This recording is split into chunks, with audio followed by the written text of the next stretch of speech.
So pakita natin sa ating bansa na ang ating partido, yung TGP Party List, can easily afford to deliver 3 seats in Congress.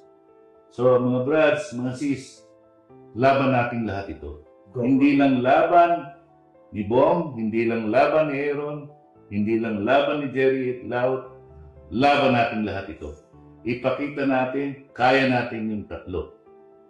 Mga brads, let us all go for 3 TGP Party List. Salamat.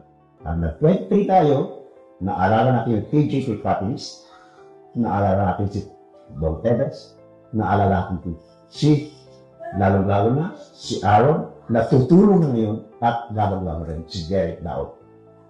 Let's go for 3 mga kapatid. TGP, let's go for 3. Maraming salamat po.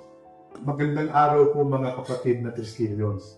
Nalalawagan po ako na sa darating na halala, buong puso po nating suportahan ang TGP Party List.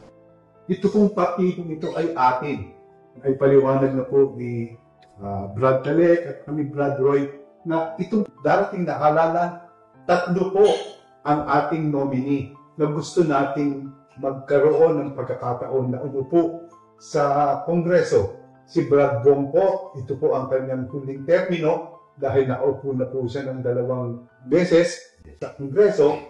Kailangan po natin bigyan ng pagkakataon ng iba nating mga kapatid na umupo rin at magbigay ng serbisyo hindi lang po sa ating mga kapatid, kundi sa ating mga kababayan at sa ating